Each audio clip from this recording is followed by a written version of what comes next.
మహాగణాధిపతయే నమః. సదాశివసమారంభాం శంకరాచార్యమధ్యమాం అస్మదాచార్యపర్యంతం వందే గురుపరంపరాం. శ్రీమాత్రే నమః. ప్రేక్షకులందరికీ స్వాగతం.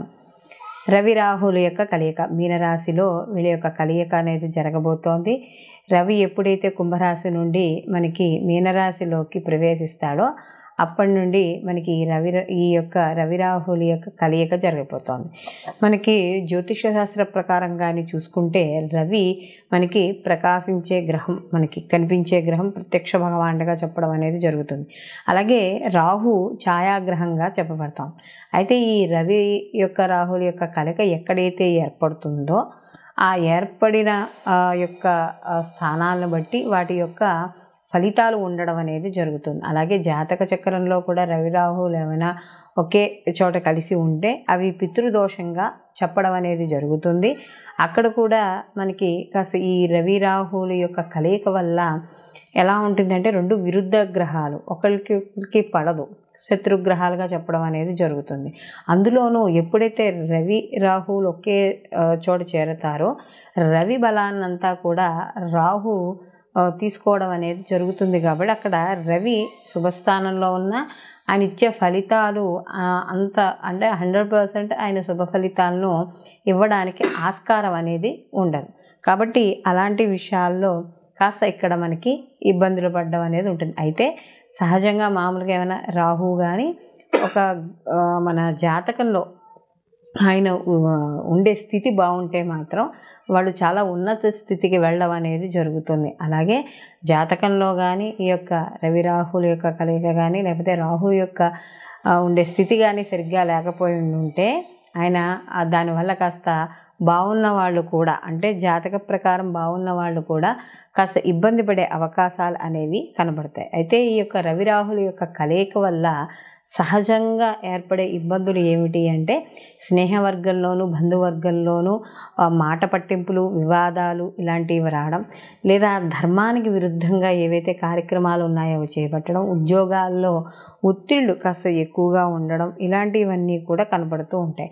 అలాగే మనకి రాహు మాయాకారకుడు. అలాగే ఇక్కడ మనకి జూదరి, ధర్మబద్ధమైన కార్యక్రమాలు ఏమున్నాయో దానికి వ్యతిరేకంగా ఉండేవాడు, ఇలాంటివన్నీ కూడా అంటే మనకి బ్లాక్ మ్యాజిక్ ఇలాంటివి చెప్తూ ఉంటాం కదా, వీటన్నింటికీ కూడా ఈ యొక్క రాహు కారకుడుగా చెప్పడం అనేది జరుగుతుంది. కాబట్టి అలాంటి రాహు అలాగే ఈ రవి ఇద్దరూ కలిసి ఉండడం వల్ల ఈ ప్రస్తుతం ఉన్న గోచార ప్రకారం కానీ చేసుకుంటే కొంత అంటే దీంట్లో ఉన్న ఉండే స్థానాన్ని బట్టి, భావాన్ని బట్టి కొంతమందికి అనుకూలమైన ఫలితాలు అవి కూడా చాలా తక్కువగా ఉండడం, ప్రతికూల ఫలితాలు కాస్త ఉండడం, ఈ రెండూ కూడా ఉండడం అనేది జరుగుతుంది. అలాగే ఇక్కడ రవి రాహువులు ఎప్పుడైతే ఒక రాశిలో కలిసి ఉంటారో జన్మతః అది పితృదోషంగా పరిగణించడం అనేది జరుగుతుంది. అందుకనే చూడండి మనకి ద్వాదశ రాశుల వారికి సానుకూలమైన ఫలితాలే ఉండవు, అలానే అనుకూలమైన ఫలితాలే ఉండవు, అంటే ప్రతికూల ఫలితాలు ఉండవు. ఒకరికి సానుకూలం, ఒకరికి ప్రతికూలమైన ఫలితాలు కూడా ఉండడం అనేది మనకి ఇక్కడ జరుగుతుంది. అయితే ఇక్కడ రవి రాహుల కలయిక వల్ల ఏమవుతుంది అంటే ఒక వ్యక్తి తన జీవన విధానంలో కొన్ని మార్పుల్ని, ఒడిదుడుకుల్ని ఎదుర్కోవాల్సి వస్తుంది, ఇబ్బందుల్ని. అవి కాస్త వృత్తిలో కావచ్చు, వ్యాపారంలో కావచ్చు, లేకపోతే మనకి ఏదైనా వాళ్ళు చేసే అండ్ ఆన్లైన్ బిజినెస్ ఏవైనా సరే వాళ్ళు బిజినెస్ రూపంలో కావచ్చు కొంత ఇబ్బంది పడడం, లేదా కుటుంబంలో ఇబ్బంది పడడం, ఇలాంటివన్నీ కూడా ఉంటాయి. కాబట్టి కాస్త సాధ్యమైనంత వరకు వివాదాలకి వాటికి దూరంగా ఉండడం అనేది ఎంతో ముఖ్యంగా చెప్పుకోవడం అనేది జరుగుతుంది. దీంతో పాటుగా ఈ రవి రాహులు ఉన్న స్థానాలను బట్టి కూడా కాస్త ఎలా అంటే భార్యాభర్తల విషయాల్లో కావచ్చు, ఇలాంటి విషయాల్లో కూడా ఇబ్బంది పడే సూచనలు, మనస్పర్ధలు, సంఘర్షణలు ఇలాంటివి కూడా ఇక్కడ మనకి ఏర్పడడం అనేది జరుగుతుంది. అయితే ఇక్కడ మనకి ముఖ్యంగా చూసుకోవాల్సింది రవి ఈ ప్రభుత్వ రంగాల్లో పనిచేసే వాళ్ళకి, government, state government, central government, రాజకీయము ఇలాంటి వాటికి అన్నిటికీ కూడా మనం ఈ యొక్క రవిని మనం చెప్పడం అనేది జరుగుతుంది. ఎందుకంటే తండ్రి, ఆత్మకారకుడు, ఇవంతా కూడా మనం రవికి చెప్పడం. అలాగే ముఖ్యంగా ఈ యొక్క పోలీస్ శాఖకు సంబంధించింది, సైబర్ సెక్యూరిటీస్, రాజకీయము ఇలాంటి వాటికి మనం ఇందాక చెప్పుకున్నట్టుగా ఇవన్నీ రవి కారకత్వాలుగా చెప్పుకున్నప్పుడు పట్టుదల, ఒక దర్పము, అంటే ఒక రాజు కదా, సో ఆ వేతే లక్షణాలు, రాజుకి ఏ విధ లక్షణాలు ఉంటాయి అవన్నీ కూడా రవికి ఉండడం అనేది జరుగుతుంది. అలాగే రాహువు కూడా మనం చెప్పుకున్నట్టుగా భ్రమకారకుడు. అలాగే ప్రతిదీ కూడా మనని ఊహించుకునేటట్టు, ఊహాలోకాల్లో విహరింపజేసేటట్టు చేస్తాడు. అలాగే మనకి ఈ యొక్క విదేశీ యానము, అంటే దూర ప్రాంతాలకి ప్రయాణాలు, ఇలాంటివన్నీ కూడా రాహు సూచించడం అనేది జరుగుతుంది. కాబట్టి ఇక్కడ మొత్తం మీద ఈ రవి రాహుల యొక్క కలయిక వల్ల ద్వాదశ రాశుల వారికి కూడా మనకి ఎటువంటి ఫలితాలు ఉంటాయి, ఏమిటి అలా అనే విషయాన్ని మనం ఇప్పుడు తెలుసుకుందాం. వృశ్చిక రాశి. వృశ్చిక రాశిలోకి విశాఖ 4వ పాదము, అలాగే అనురాధ 1, 2, 3, 4 పాదాలు, జ్యేష్ఠ 1, 2, 3, 4 పాదాలు వృశ్చిక రాశిలోకి వస్తాయి. రాష్ట్రాధిపతి వచ్చి కుజుడు. ఈ యొక్క వృశ్చిక రాశికి కానీ చూసుకుంటే పంచమ స్థానంలో ఈ యొక్క రవి రాహుల యొక్క కలయిక అనేది జరుగుతోంది. అలాగే వీళ్ళకి పంచమ స్థానంలో రవి రాహుల యొక్క కలయిక అన్నప్పుడు వీళ్ళకి ముఖ్యంగా ఏం జరుగుతుందంటే దశమ స్థానాధిపతి అంటే రాజ్యాధిపతి వెళ్ళి రాహువుతో కలిసి ఉన్నాడు. ఎప్పుడైతే రాజ్యాధిపతి వెళ్ళి రాహుతో కలిసి ఉన్నాడో వృత్తి ఉద్యోగ పరంగా అలాగే సంతాన పరంగా వాటి పరంగా కూడా కాస్త ఇబ్బంది పడే అవకాశం అనేది కనపడుతోంది.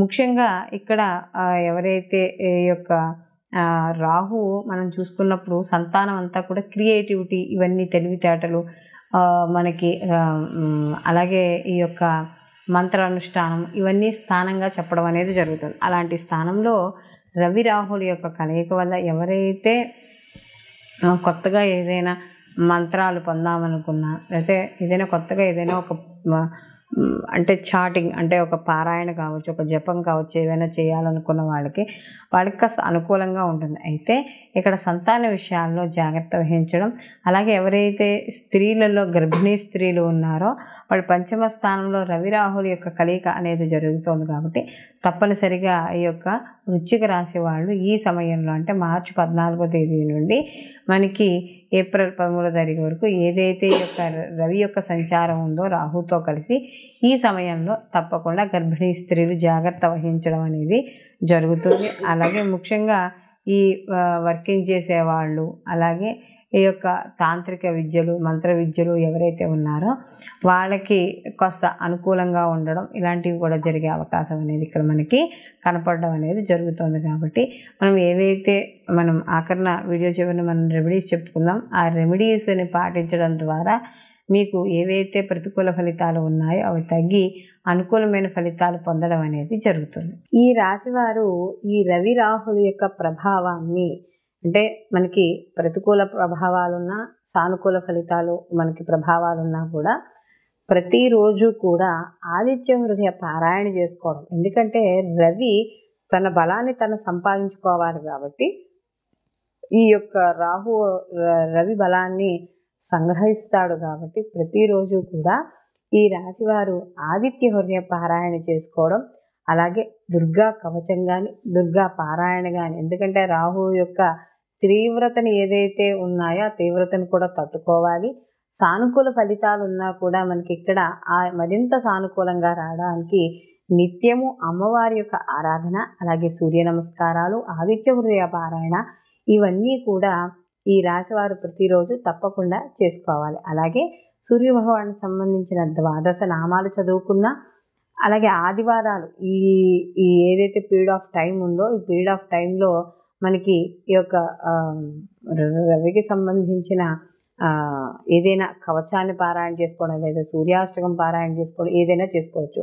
అలాగే ఆదివారం రోజు నియమాలు అంటే సూర్యోదయానికి పూర్వమే లేవడం, అలాగే ఈరోజు తలంటుకోకుండా ఉత్తి చన్నీళ్లతో తలారా స్నానం చేయడం, ఆదివారం రోజు మాంసము మద్యము సేవించకుండా ఉండడం, ఈ యొక్క గోధుమలు నానబెట్టి గోవుకి తినిపించడం, రాహుకాలంలో వెళ్ళి ఆదివారం నాడు రాహుకాలంలో 4:30 to 6 మధ్య రాహుకాలం ఉంటుంది. కాబట్టి ఈ రాహుకాలంలో ఈ గోధుమలు కాస్త ఆవుకు తినిపించడం, ఇలాంటివి చేయడం ద్వారా ఈ రవి రాహుల కలయిక ఇక్కడ ఏదైతే ఉందో దాని నుండి వచ్చే ఫలితాలు అంటే వ్యతిరేక ఫలితాలు ఏమైనా ఉంటే అవన్నీ కూడా కాస్త తగ్గుముఖం పట్టడం అనేది జరుగుతుంది. సర్వే జనా సుఖినో భవంతు, లోకా సంస్థ సుఖినో భవంతు.